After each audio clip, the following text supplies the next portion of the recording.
वो कौमें हमेशा पसपा रहती हैं जो अपने मुस्तकबिल के ताल्लुक से फिक्रमंद नहीं होती। तो ये ऑन रिकॉर्ड मैं कहता रहा कि इस मुल्क में जो माहौल बनने जा रहा है 2018 से 2022 में बहुत खतरनाक होगा।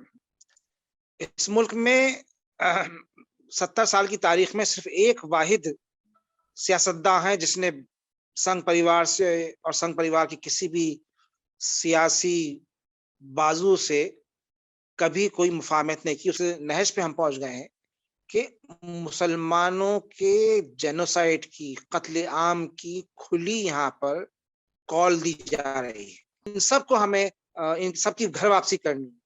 तो ये घर वापसी का कैंपेन दस्तूर के खिलाफ है।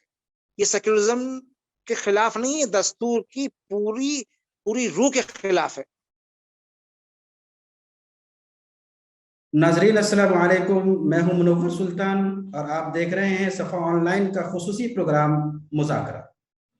गुज़श्ता दिनों कई ऐसे वाक़यात पेश आए जिसने तमाम सेकुलर जहन रखने वाले लोगों को और ख़ास तौर पर मुसलमानों को सोचने पर मजबूर किया।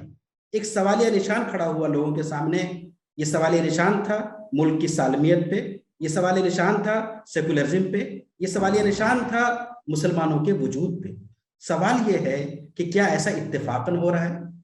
सवाल ये है कि जो कुछ हो रहा है इसको खत्म करने के लिए क्या कोशिशें होनी चाहिए, और हमारी जानिब से, सेकुलर मिजाज लोगों की जानिब से किस तरह की कोशिशें अब तक हो चुकी हैं। इन सारी बातों पे आज हम बात करेंगे, चर्चा करेंगे तफसील से अपने खास मेहमान मोहतरम जनाब नवेद हामिद साहब से, जो मारूफ दानिश्वर हैं, मिल्ली लीडर हैं और ख़ास तौर पर मजलिस मुशावरत के ऑल इंडिया सदर हैं। मोहतरम, आपका खैर मकदम है हमारे प्रोग्राम में। शुक्रिया बहुत बहुत। सर, सबसे पहले हम ये जानना चाहेंगे कि गर्चे ये बहुत पुरानी चीज़ है, एक तवील अरसे से नफरत की काश्त की जा रही है और अब उसकी फसल गोया जब सामने आई है तो लोगों के कान खड़े हो रहे हैं। सवाल ये है कि इस सब के पीछे क्या जहनियत है, रीजन क्या है, ये क्यों हो रहा है? देखिए, वो कौमें हमेशा पसपा रहती हैं जो अपने मुस्तकबिल के ताल्लुक से फिक्रमंद नहीं होती। मैं पिछले 18 साल से 2004 के बाद जब भारतीय जनता पार्टी की हुकूमत बदली थी, उसके बाद से ये ऑन रिकॉर्ड मैं कहता रहा कि इस मुल्क में जो माहौल बनने जा रहा है 2018 से 2022 में बहुत खतरनाक होगा। संघ परिवार जो 2025 में अपना 100 साल जश्न मनाने जा रहा है, जी। उसकी बुनियाद किन बातों पे रखी गई थी, उन बातों को हमने समझने की कोशिश नहीं की। कांग्रेस की क़यादत आजादी के बाद बशमूल गोविंद वल्लभ पटेल के, जब उन्होंने पहली बार आरएसएस के ऊपर बैन लगाया गांधी जी के कत्ल के बाद, तो जो बैन हटा था तो उसमें उस मुआहदे में साफ लिखा गया था कि आरएसएस सियासी मामलात में दखल नहीं देगी। जी। लेकिन आरएसएस ने जिस तरीके से जनसंघ को बनाया, उसके बाद कांग्रेस दुश्मनी में हमारे दूसरी सेक्युलर जमातों ने आरएसएस की जमातों के साथ, पॉलिटिकल पार्टीज के साथ, जनसंघ के साथ, बीजेपी के साथ हाथ मिलाया। वो एक तारीख का एक एक हिस्सा है, उसको कोई इनकार नहीं कर सकता। तो इस मुल्क में सेक्युलरिज्म जो है वो इन मायनों में बेमायने ऐसी होकर रह गई है कि इख्तिदार हासिल करने के लिए फासीवादी कुव्वतों से वक्तन फवक्तन लोगों ने हाथ मिलाया है। और केरला के अंदर, जहां पर भारतीय जनता पार्टी का वजूद नहीं था, संघ परिवार की शाखाएं हुआ करती थी, ये भी एक तारीखी हकीकत है कि केरला में जो दो जमातें थी, कांग्रेस पार्टी और कम्युनिस्ट पार्टी, वो किस तरह से उनका वोट हासिल करने के लिए खामोशी के साथ एक उनसे कोई अंडरस्टैंडिंग कर लेती थी। इस मुल्क में 70 साल की तारीख में सिर्फ एक वाहिद सियासतदान है जिसने संघ परिवार से और संघ परिवार की किसी भी सियासी बाजू से कभी कोई मुफाहमत नहीं की, उसका नाम लालू प्रसाद यादव है। उनकी बहुत सारी कमियां हो सकती हैं, वो अलग बात है, लेकिन उनमें उनका एक इम्तियाज तो ये है बिल्कुल कि उन्होंने उनके साथ कोई समझौता नहीं किया इख्तिदार हासिल करने के लिए। तो मिली क़यादत का ये उनसे सहू हुआ कि वो पिछले 30 वर्षों में, सन 80 के बाद से कहूंगा, बल्कि ज्यादा बेहतर होगा, 40 वर्षों में, जब बाबरी मस्जिद का ताला खुला, जब विराट हिंदू सम्मेलन मीनाक्षीपुरम के जो मुसलमान बने थे कुछ दलित मीनाक्षीपुरम के अंदर, उसको मास कन्वर्शन का नाम दिया गया। मास कन्वर्शन वो नहीं था, मास कन्वर्शन तो होता है 10-20 हजार आदमी हो जाए। तो कुछ खानदान थे जिन्होंने वो किया, तो कुछ 200 के या 300 के आसपास उनकी तादाद थी जिन्होंने वो कुछ खानदानों ने उनके अफराद सब मिला के थे। तो जो विराट हिंदू सम्मेलन हुआ, उस वक्त हमारे कान और आंखें खुल जानी चाहिए थी। ये सन 83 की बात है गालिबन, जब विराट हिंदू सम्मेलन हुआ, और वो मिसेस गांधी के एक वजीर थे, एक डॉक्टर करण सिंह, बहुत ही नफीस आदमी है, जी जी। उनकी सरबराही में वो हुआ, बहुत उनकी सरबराही में हुआ था। उसके बाद से हालात से जब पलटने शुरू हुए हैं, तो बतदरीज आज इस नहज पे हम पहुंच गए हैं कि मुसलमानों के जेनोसाइड की, कत्ले आम की खुली यहाँ पर कॉल दी जा रही है।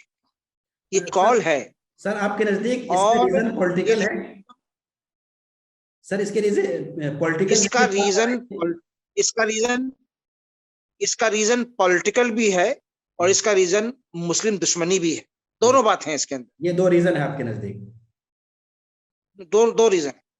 और देखिए, सेक्युलरिज्म का कोई मायने इस मुल्क में इसलिए नहीं है कि यहाँ पे हमेशा मेजोरिटेरियन डेमोक्रेसी, जो अक्सियती तबके की जमहूरियत है, वो यहाँ पे राइज है। दस्तूर कुछ भी कहता, तो मैं हमेशा कहता रहा हूं कि दस्तूर की बात कीजिए। दस्तूर में सेक्युलरिज्म के अलावा बहुत सारी बातें, उसमें इक्वल राइट्स की बात भी है, उसमें पीस की बात भी है। तो ये जो जेनोसाइड की हरिद्वार में कॉल दी गई, उसके बाद आपका इंदौर में रायपुर में कॉल दी गई, उसके बाद दिल्ली में कॉल दी गई, या उससे पहले जो यहाँ पर संघ परिवार के सबसे बड़े मुखिया हैं, मोहन भागवत साहब, उन्होंने दिल्ली में ये एक कसम दिलवाई कि हम अपने भाइयों को घर वापसी करवाएंगे। या फिर भारतीय जनता पार्टी के युवा मोर्चा के जो सदर हैं, चेयरमैन है या प्रधान है, जो भी उनको कह लीजिए आप, उन्होंने जो है, जो बेंगलोर से एमपी हैं, उन्होंने जो मैसूर कृष्णा मठ में जाके, उडुपी कृष्णा मठ में जाके जो वहां पे तकरीर करी, और जो कहा कि हर मठ को और हर मंदिर को इस बात को का तहैया करना चाहिए और इस बात का टारगेट बनाना चाहिए और मिशन के तौर पे लेना चाहिए कि पूरे बर्रे सगीर में, उन्होंने पाकिस्तान को भी शामिल किया उसके अंदर। हालांकि मुझे पाकिस्तान को शामिल करें, अफगानिस्तान को शामिल करें, मुझे उससे कोई मतलब नहीं, लेकिन ये कि उनके अजाइम देखिए, किस तरह छलावा कर रहे हैं वो हिंदू समाज के साथ, कि वो पाकिस्तान का नाम लेके हिंदुस्तानी मुसलमानों को टारगेट करना चाहते हैं। उसमें कहा कि भाई उसमें हम इन सबको, हमें इन सबकी घर वापसी करनी है। तो ये घर वापसी का कैंपेन दस्तूर के खिलाफ है, ये सेक्युलरिज्म के खिलाफ नहीं है, दस्तूर की पूरी रूह के खिलाफ है घर वापसी का कैंपेन जो है। और ऐसे ही ये जो आपको याद होगा, अगर आप यूएपीए कानून को गौर से पढ़ें, तो यूएपीए कानून के अंदर बाकायदा जो एक शिक है, वो इस बात को कहती है कि अगर किसी भी अमल से किसी भी फर्द या तंजीम के मुल्क की सालमियत को खतरा होगा तो यूएपी का कानून उसके ऊपर फौरी तौर पर लगाया जाएगा। तो हरिद्वार में जो गिरफ्तारियां हुई हैं सुप्रीम कोर्ट में सुनवाई के बाद, सुप्रीम कोर्ट ने जवाब मांगा है, तो एक जो मुर्तिद है उसके खिलाफ तो वो उन्होंने हेट स्पीच का मामला किया है, आप ही शहर का है वो मुर्तिद वो, और दूसरा जो गिरफ्तारी की है यति संगानंद की, वो उसके खिलाफ वो धाराएं नहीं लगी हैं, वो दफात नहीं उसके खिलाफ लगाई गई हैं। तो ये सब बताता है कि मुल्क किधर जा रहा है। तो सर, और सर इसको खत्म करने की शक्ल क्या होगी? इस नफरत के माहौल को खत्म कैसे किया जाए? देखिए, इस नफरत के माहौल को खत्म कैसे किया जाए, इसके दो तरीके हैं। स्टेट जो है ना, स्टेट का कस्टोडियन जो है वो सरकार होती है। मैं स्टेट मतलब सोवरेन स्टेट की बात कर रहा हूँ, मुल्क की बात कर रहा हूँ। तो मुल्क की कस्टोडियन जो सरकार है, अगर सरकार के अंदर ही ये अदम दिलचस्पी है कि नफरत फैलाने वालों के ताल्लुक से वो फैसला लेना नहीं चाहती है या कार्रवाई नहीं करना चाहती है, तो इसमें हम और आप कुछ नहीं कर सकते। लेकिन ये कि अच्छी बात है, अभी भी खाल खाल आवाजें इधर उधर से उठ रही, जो इस को समझ रही है कि ये मुल्क कहाँ लेके जाना चाहते हैं। पटना हाई कोर्ट की साबिक चीफ जस्टिस, बीबीसी के और साबिक एडिटर और दूसरे अखबारात के अंदर लिखने वाले बड़े कॉलमनिस्ट कुर्बान अली साहब, या फिर अभी कुछ और लोगों ने सुप्रीम कोर्ट की दरवाजे पे गुहार लगाई है। मैं जमीयत उलमा ने भी शायद एक पिटीशन दाखिल करने की कोशिश की है और उनसे कहा है कि भाई हम इंटरवीन करना चाहते हैं, और उनसे कोर्ट से अपील की है कि इसके ऊपर आप फौरी तौर पर कार्रवाई कीजिए। इसके ऊपर सुप्रीम कोर्ट ने नोटिस दिया मरकजी सरकार को और रियासती सरकार को, उत्तराखंड की सरकार को। उसके बाद कुछ गिरफ्तारियां दिखाने के लिए हुई। एक बात तो यह है कि जब तक दस्तूर के मुहाफिज जो इस मुल्क की हुकूमत है, हर हालत में हुकूमत है, दस्तूर की मुहाफिज हुकूमत है, आम इंसान नहीं है, आम नागरिक नहीं है। आम नागरिक तो उस वक्त उसमें उस दस्तूर को बचाने की तहरीक में शामिल होता है जब वो देखता है कि दस्तूर की मुहाफिजत करने वाली जो जो जो जो इदारा है, जो सरकार है, वो नाकामी कर रही है। तो कुछ शहरियों ने ये बात की। दूसरी बात ये है कि मुसलमानों को का एक जो इंटर कम्युनिटी डायलॉग है वो खत्म हो रहा है। इत्तेफाक की बात यह है कि हमने इंटर कम्युनिटी डायलॉग को इंटरफेथ डायलॉग में बदल दिया है। मैं हमेशा कहता रहा हूं कि यहाँ पर मज़ाहिब के दरमियान कोई टकराव नहीं।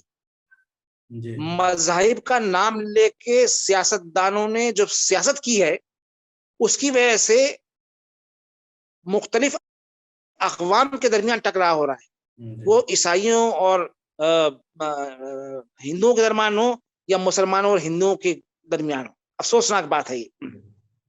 और टकराव के नतीजे में जब भी कुछ अमल होता है तो तशद्दुद की एक शक्ल में होता है, और तशद्दुद जो है उसके नुकसानात लंबे अरसे तक रहते हैं।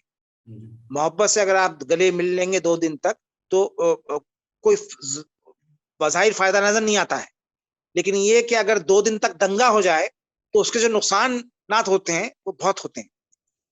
तो इस टकराव को रोकने के लिए मेरी अपनी जाती नाकिस राय ये है कि हमारे यहाँ मुल्क की आबादी, आप वाकिफ होंगे कि आबादी का 65% हिस्सा जो है वो नौजवानों का है। ये मैं नहीं कह रहा, ये सेंसस कह रहा है, 2011 का सेंसस कह रहा है। यही मुसलमानों में भी कमोपेश यही तादाद है नौजवानों की कि 35 बरस से कम की आबादी जो है वो 65% है, और हिंदुओं में भी है और दूसरी अक़वाम में भी है। तो हमें अपने नौजवानों को ये तरगीब देनी चाहिए और ये तरबियत करनी चाहिए कि नौजवानों से, गैर मुस्लिमों से, पसमानदा अफराद से, ओबीसी से, दलित कम्युनिटी के नौजवानों से उनसे दोस्ती करें। जी, अगर हमारे यहाँ के 50 लाख नौजवानों ने ये तहिया कर लिया कि हम 5-5 नौजवानों को दोस्त बनाएंगे दूसरी बिरादरान वतन के दरमियान, तो आप समझ लीजिए कितने 2.5 करोड़ लोगों तक तो आप पहुंच गए कम से कम। और ये आम जिंदगी में बहुत आसान है। ये दोस्त तो बनाते हैं ना आप, उस दोस्ती को आप पकड़ के रखिए जी, और उनसे मिलना जुलना शुरू कीजिए, उनसे डायलॉग कीजिए। जी, तो ये इंटरफेथ डायलॉग का मसला नहीं है, ये इंटर कम्युनिटी डायलॉग की जरूरत है। का मसला है, उसमें डायलॉग की जरूरत है। जी, तो एक बात तो ये, दूसरी बात ये है कि हमें विजिलेंट रहने की जरूरत है, बहुत सतर्क रहने की जरूरत है, जी, बहुत ही एकदम चाको चौबंद होशियार रहने की जरूरत है। और एक एक संघ परिवार के एक एक जो उनकी इकाई है, हर इकाई का के एक कमल के ऊपर हमें निगाह सर न सिर्फ निगाह रखने की जरूरत है, बल्कि उसके ताल्लुक से हमारा क्या रिस्पांस होना चाहिए उसकी बहुत बड़ी जरूरत है। जी। सर बहुत शुक्रिया, आपने बहुत अहम पॉइंट्स की तरफ तवज्जो दिलाई। एक आखिरी सवाल आपसे ये जानना चाहेंगे कि जो हमारे सर मिली कायदीन हैं, मुख्तलिफ हमारे पास एनजीओज हैं बड़े बड़े ऑल इंडिया, उन सब की तरफ से भी कोई कोशिश होनी चाहिए इस सिम। देखिए, मिली जमातें जो है मुस्तकिल ये काम करती रहती हैं। जमीयत उलमा का एक अपना दायरेकार है, जमात इस्लामी का अपना एक दायरेकार है, जमात हदीस का एक अपना दायरेकार है। ये 3 बड़ी मिली जमातें हैं।